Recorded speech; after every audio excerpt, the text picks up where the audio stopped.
Welcome back, everybody. Here we are. It's been a while since we've done a review issue, so let's go ahead and review issue 78. So, in this issue, we're going to talk about the Phantom. And so, if you are familiar with the Rebels show, the 4 seasons that they had on there, you'll be very familiar with the Phantom. So, let's just go ahead and go through it. There's some interesting kind of canon stuff that goes along with it, behind the scenes canon type stuff. When Carillion Engineering Corporation was working on the specifics for the VCX 100 light freighter, they sought to address an issue that many freighter captains struggled with. Docking a freighter anywhere, even a small one, could be an expensive undertaking. When transporting passengers or small volume cargoes, it was often cheaper to use a shuttle. The majority of light freighters had no such luxury, so CEC designers went out of their way to offer the optional extra of a small shuttle, the VCX 100 Auxiliary Shuttle. A desire to help with another issue many freighter captains sadly encountered saw the auxiliary shuttle become a starfighter. Light freighters were an easy target for pirates, so turning the supplying shuttle into a short-range starfighter offered the captain and crew of the freighter a chance to defend themselves. Restrictions on armament ensured the starfighter in its factory model form was little underpowered, but CEC knew that most of its customers would soon quietly deal with that. Unseen Falcon. Let's go ahead and go through this. The Ghost was so named because of its unique electronic countermeasures and jammers, which combined to disguise the vessel as background radiation when picked up by all but the most focused of scans. It would have been next to impossible for the Phantom to function as backup of the Ghost to the Ghost without similar technology. As a result, the shuttle starfighter was given its own jamming equipment, designed and fitted by Sabine Wren, the Lothal Rebel Cell's weapons and technology expert. Talk about Kanan here. Um, Despite its many modifications, the Phantom was most commonly used by the crew of the Ghost simply as a shuttle. Kanan Jarrus often flew the little ship, having full faith in its capabilities. On one occasion, he tested it to near destruction when he disengaged from the Ghost while in hyperspace, dropping the shuttle into real space in a move that might well have torn less durable crafts to pieces. So that was a pretty cool episode when he did that. Ghost of a Chance. Harrison Dula, captain of the modified VCX 100 light freighter Ghost, and her crew, particularly Chopper, the astromech, went to work on their VCX series auxiliary starfighter. The front end of the ship was changed with the addition of an actual starfighter's cockpit, stolen in a raid, fitting the vessel with systems far more suitable to combat than those of the original design. Its weapons, shields, and armor all received upgrades, turning the Phantom into a fearsome addition to the Lothal Rebels' armory. The Phantom had a Tame and Bach MS-2B twin laser, the two-barrel projecting rather incongruously out from under the ship's chin.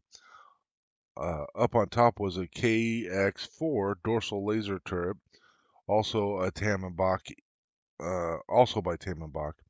Either weapon was enough to destroy a TIE fighter, but the forward cannon was capable of so much more, being able to deal significant damage to anything up to a frigate, including the Imperial Gazanti transports or an Arquitens class light cruiser. Back to front.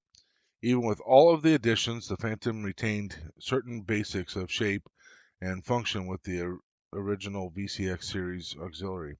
Firstly, when docking with the Ghost, the pilot had the option of a quick and easy face-first approach, useful in a hurry, or backing in so the forward weapons of the shuttle doubled as additional rear-facing firepower for the freighter. In either case, the access hatch to the floor of the VCX auxiliary married with a similar hatch in the freighter. Docked backwards, the rear door of the shuttle attached to an access hatch to allow easy loading and unloading. The four swing seats in the aft area of the ship could be folded out of the way to allow for cargo.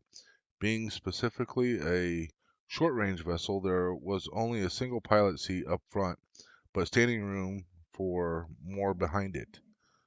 Further modifications. The Phantom was of immense benefit to the crew of the Ghost, but it but that but was always restricted by the fact that it could only travel at sublight speeds. So was reliant on the Ghost for a proper quick getaway. This issue was solved, though in a rather unusual way. During the time the former Lothal rebels were with the Phoenix Rebel Fleet group, an opportunity had arisen for the rebels to obtain a fast assault starfighter from Corey, an eccentric Mon Calamari engineer living on Ibar. Damaged on arrival thanks to Ibar's challenging atmospheric conditions, Corey set about repairing the Phantom. He could never resist the chance to tinker, and so without referring back to Hera or anyone else, he quickly installed a hyperdrive and an astromech socket. He also slaved the Phantom's autopilot to Ghost's location, ensuring the Starfighter, shuttle/Starfighter, would automatically return to the mothership wherever stolen or otherwise lost. In addition to this, the craft's astromech socket allowed Chopper to act as astrogation computer storing coordinates for the shuttle. It also meant that Chopper could properly fly the ship, accessing all the systems including weapons and scanners. All of this to prove was to prove vital time and time again, increasing the tactical and practical options for the crew of the Ghost and for the greater rebellion. Double team.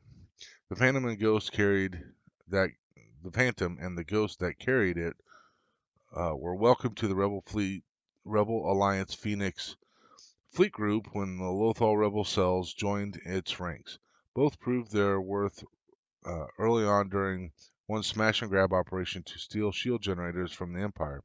Sabine Wren flew the smaller and more agile Phantom, using it to find a shipment of generators, then blasting them free of the transport that was carrying them. The cargo was then picked up by the Ghost, with Zeb Aurelios using the magnetic cargo lock to snatch the canisters out of the open space and attach them to the larger ship. All of the rebel ships then escaped safely into hyperspace. Wolf? Question mark.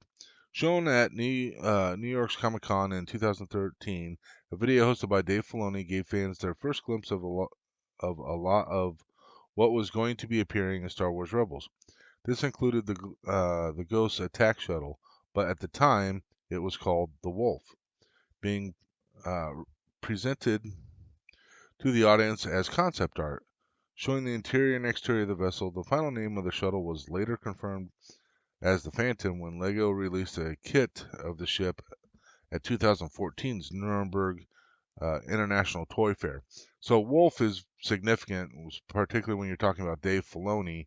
If you're not familiar with Dave Filoni, he did the Clone Wars animated series, the Rebels animated series. He took part in, I think, uh, I think he was, associated with anyway. There was a Resistance animated series, and he was very much connected with the um, Bad Batch, the latest animated series that they've come out with. But he's also been very heavily involved with the Mandalorian. So Dave Filoni's got some pretty big significance there.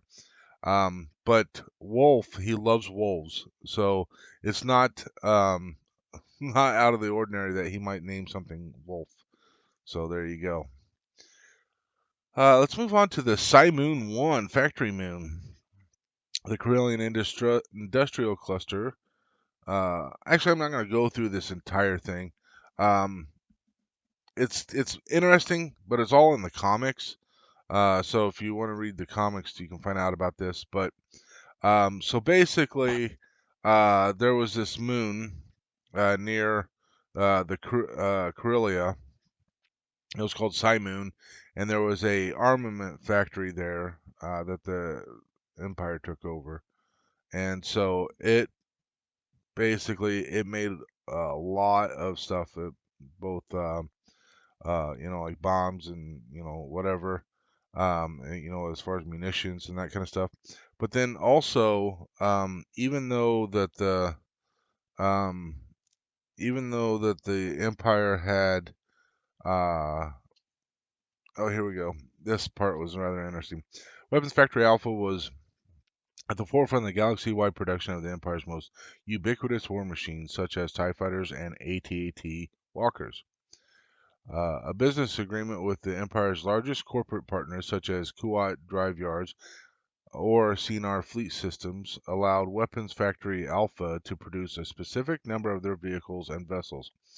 Instead of them being constructed in the corporation's own factories, as was usual, to protect the factory, an Imperial garrison was stationed on Cymoon 1, which had at its disposal an arsenal of weapons, or excuse me, an arsenal of vehicles including ATST walkers, Imperial assault tanks, combat speeders, and 74Z military speeder bikes. So, um, so that was rather significant. So basically, that's saying that not only did they build munitions there, but they also built a certain number of TIE fighters and AT-ATs and all that kind of stuff. So that is significant. Another thing with Cymoon 1 is that supposedly, quote unquote, it was supposed to be manned 100% by droids. However, most people suspected that the Empire used a lot of slave labor with that. So, um, it's just kind of, uh, in fact, it talks about that here. So, Corellian Industrial Cluster. Whatever the rest of the cluster thought of the Imperial Cymoon 1 operation, which was long rumored to employ the use of slave labor, there was an attitude of acquiescence as long as the Empire financed, patrolled, and supported the industrial cluster. It was allowed to use the factory moon however it saw fit. Um, yeah, so, um, but it became significant, and where the storyline came into play was that Leia and Luke, along with Han and Chewie, they went there to destroy it to slow down, the production of the stuff. And they were well on their way. However, Vader showed up, and so they had to alter their plans. And now this is canon now, because this was one of the newer comic books, but it was the first time that Luke had faced Vader in a lightsaber duel. He got his butt kicked and, all that kind of stuff. But one of the things that had happened was um, Luke had, kind of gotten away because Han had stolen an AT-AT walker, gave Luke a chance to escape. Commandeering a speeder, the young rebel succeeded in reaching the power core and blowing it up before being rescued by the team on the Millennium Falcon. Uh, the encounter both marked another unlikely alliance victory over the Empire and fueled Vader's desire to hunt down and bring Luke Skywalker to the dark side. Cymoon 1 had played its part in a galactic civil war now in full swing. We'll talk about the behind the scenes here, and the reason why I say it's in canon is here. Cymoon 1 was developed by Marvel Comics in 2015 Star Wars series, which marked the company's first return to Star Wars universe since the late 80s. The comic, named Skywalker Strikes, was released in January, and this first story arc consists of 3 issues. The Star Wars 1, set exclusively on the Imperial factory moon of Cymoon 1, was written by Jason Aaron and illustrated by John Cassidy and sold over 1 million copies. The first issue had a huge number of cover variations, some exclusive to certain comic book stores, and also featured a teaser of a Star Wars The Force Awakens creature, a new Kusoyan, the species of Jakku's Babaju, Babajo, Babajo, Babajo. Yeah, so anything after Disney acquired Lucasfilm, anything done in the comics is considered canon, provided that it does not isn't contradicted by something in movies or TV shows. So movies and TV shows are the ultimate word on things. Anything in books and comics are just they are canon until otherwise. Um, so we've been going through for the last four issues. We've been talking about military classification. We've already talked about starfighters, but we had talked about the Clone Wars. Now we're going to talk about during the Civil War era. And so the important thing here is, uh, we'll talk about the specifics, but basically the Empire, they had all that they wanted, as many ships as they wanted, whereas the rebels, they only had, a certain number. They had limited funds. They were dealing with donated ships and all that kind of stuff. So um, that really marked what the differences were. And so um, we have the TIE series for the Empire, which we've pretty much gone through all of those. And then on the Rebels, we had the X-Wing, we had the A-Wing, we had the B-Wing. Of course, also had the Y-Wing. Now, when we get into the Resistance and First Order, we're going to talk about that just briefly here.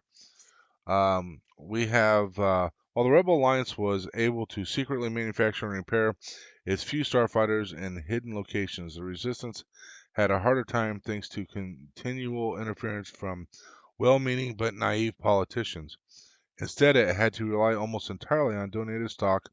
Fortunately, this included the incredible T-70 X-Wing. Also lacking the resources of its predecessor, the First Order could not afford to squander either pilots or ships.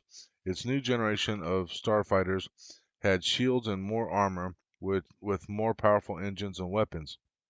These were terrifying starfighters befitting a fearsome foe.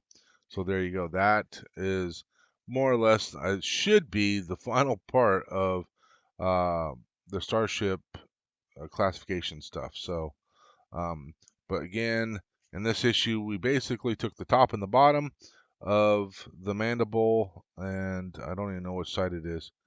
Uh, I'm not sure. I would want to say the starboard side, but I have no idea.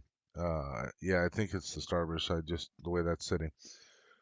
So we took the top and the bottom, we put them together, we put some of the side pieces on, and yeah, so that will be interesting. And in the next issue, we're going to get a lot of these details here, some more framework, and we're going to get an LED. And so one of the pieces here, that goes on the front of the mandible. And so we'll be putting an LED on there because, at least in Empire, there was lights on there. If you recall, when he was flying through that, what he thought was the cave on the asteroid, he had his lights on the front. So there you go. That is everything in issue 78. Hope you all enjoyed that. I really appreciate you coming along and going through this review with me. And again, thank you very much. May the force be with you always.